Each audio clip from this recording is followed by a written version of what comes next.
Hello students, here we go with another important ear condition, tinnitus, in which person hears noise in ear or head without presence of any external stimulus to cause it.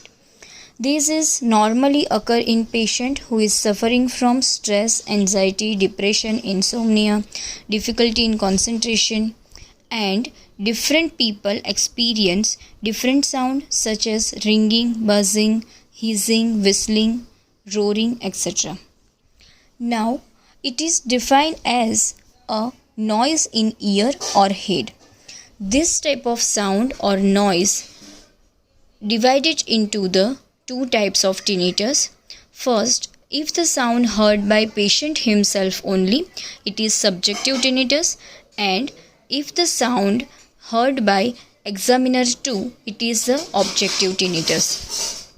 Now we will see etiology. Very common cause of tinnitus includes age-related hearing loss, Meniere's disease, high blood pressure, head or neck injury, buildup of excessive earwax, ear infection, temporomandibular joint problems, emotional or chronic stress, and excessive intake of alcohol and smoking. These are the very common cause of the tinnitus. Now, some specific conditions also leads to tinnitus includes obstruction in the ear canal, chronic infection, it means the otitis media, damage in the inner ear, chronic sinus infection or the chronic allergic conditions, Bell's palsy, degenerative disorders, damage to the cranial nerves or the growth of any tumor, oral polyp also leads to the tinnitus. Objective tinnitus mainly caused by clicking temporomandibular joint. Any injury to this joint produce clicking sound. Second, live insect in the ear. Third, chronic infection, eustachian tube dysfunction, aneurysm and arteriovenous shunt around the ear. What happens in this aneurysm? In which distension of artery due to destruction of arterial wall. And last, if there is any intracranial tumor, then it leads to the objective tinnitus. What happen in intracranial tumors or the acoustic neuroma? Acoustic neuroma means tumor developed on vestibular nerve which leads to the inner ear to brain. Now what happens because of this tumor? The pressure from tumor leads to tinnitus, unsteadiness and hearing loss. So these are the causes of objective tinnitus. Subjective tinnitus includes causes emotional factors such as I mentioned before, anxiety, stress, depression, etc.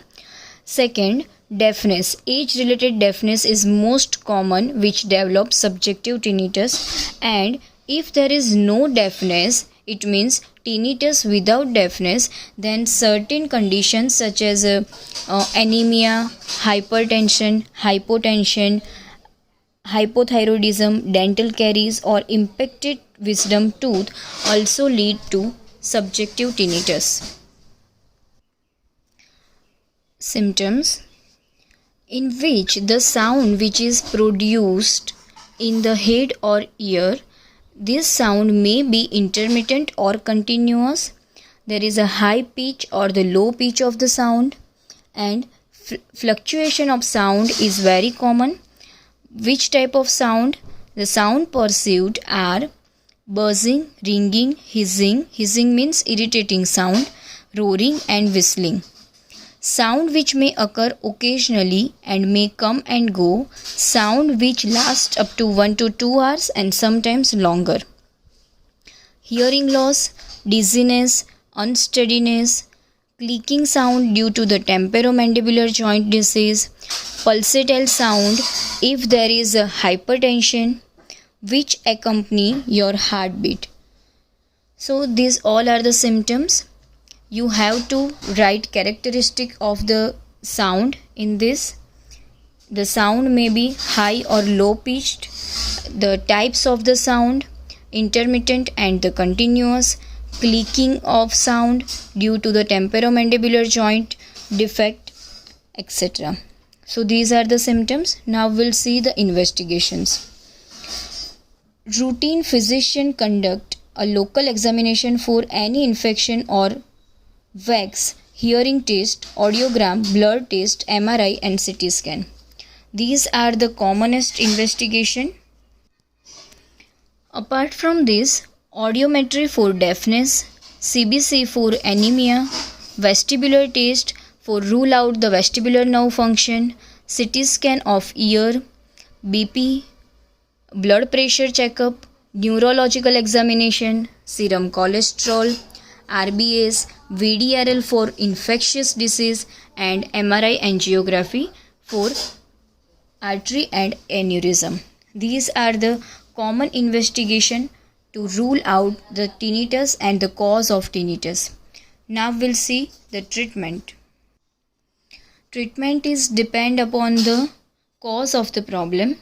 If there is any infection which lead to tinnitus, then antibiotic and incision and drainage. Once the most obvious causes are ruled out, a physician will be conclude the tinnitus to be caused by damage to the cochlea or hearing organs.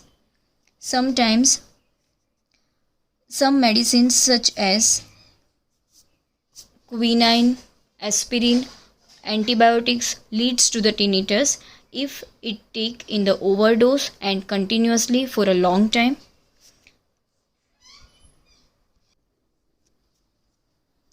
Use of certain medication can also lead to tinnitus like aspirin, quinine, certain antidepressant, anti-inflammatory medicine and some antibiotics.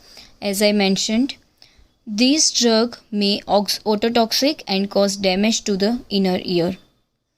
Age may be also leading cause of tinnitus. People aged 60 years and above are at higher risk to develop this problem due to age-related degenerative changes in the cochlea. Certain medical conditions such as diabetes mellitus, anemia, nerve disorder, inflammation, cardiovascular disease, allergy, circulatory disease leads to the tinnitus, and this is not a disease but a symptoms. So in spite of all the treatment, tinnitus may persist. The patient should be reassured that tinnitus is not dangerous but has a nuisance value only. In very rare case of treatment, sectioning of cochlear nerve may be tried, but it may not help the patient. So the routine treatment is same as for deafness. Such mild sedative, anxiolytic drugs, antidepressant, vitamins with antioxidant have been tried with varying result. Here some wonderful homeopathic remedies for tinnitus. You can refer this. I have shared the PDF of this in the Google application.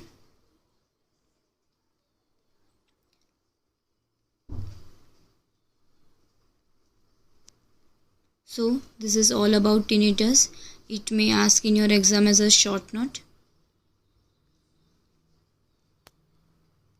Thank you.